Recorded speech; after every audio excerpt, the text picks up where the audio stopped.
Hi buddies, it's Madi Monday. I'm Madi and I'm here to give you tips and tricks on how to improve your puppetry. I've had a lot of requests for how to do the letter B in ventriloquism, so that's what we're going to tackle today. How's that sound?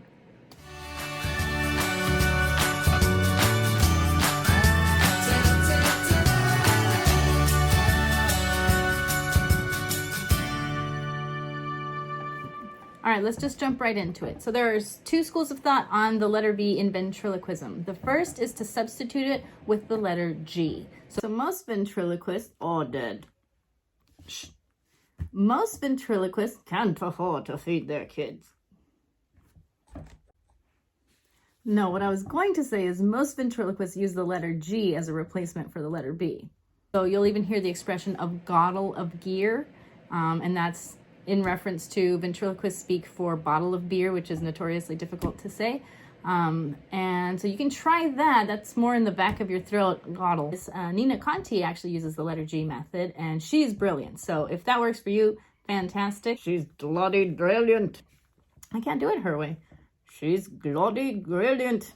It does not work for me, clearly. I don't personally use that one. I feel like I move my throat a little too much when I use that. So I replace it with a D, which is your other option. You can go with G, you can go with D, and it just kind of depends on which one works for you. So try those both out. Let me know if the G works for you. And let me show you how I do mine with the letter D. Now at first, when I first started, you could tell that it was a D. So it was like dawdle, a dawdle of deer, a dawdle of deer. And then eventually you kind of soften it up a little bit. So what I'm actually doing, so if you imagine the inside of your mouth, and these are your teeth, your tongue is just kind of pressing up against right behind your teeth. All right, so practice that. Just kind of sealing that off and creating that B kind of sound. So try that a few times. D is going to start off, because when you first say it, especially because if you speak English only, your letter D's, you're using the tip of your tongue to touch the roof of your mouth right behind your teeth. Right, so start studying the way that your mouth moves when you say those. So try that. If you say the letter D, you'll notice that the tip of your tongue is right behind your teeth inside of your mouth. D. What I want you to do is to round out your tongue a little bit more when it goes in there, so it's not the tip of your tongue that's touching, but it's more rounded out, and your tip of your tongue is actually kind of pressed into your teeth a little bit. D.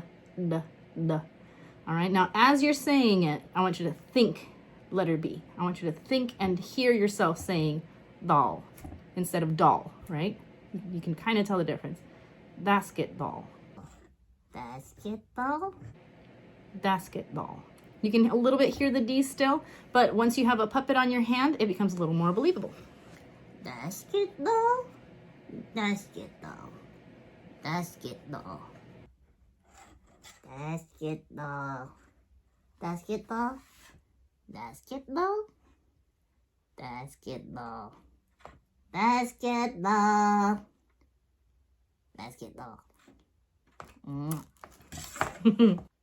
So be patient with yourself, practice it a lot. At first it will sound like a G or like a D, depending on which way you choose to go about it. But once you have a puppet on your hand, people are going to be looking at that and not really at you. So that about covers it. So if you have any other questions, feel free to leave them in the comments below. You may also like this video and let me know that you found it useful, and that way I can continue to make some more. I also have a Patreon page that is patreon.com/MadiPuppets. I have a goal of making 10 videos at least this year. So I will be putting out more videos soon. So there you go. Thank you all so much.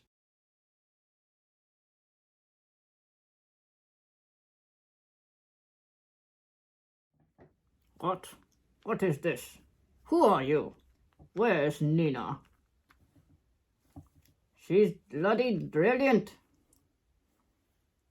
You're not. Thanks, Monkey.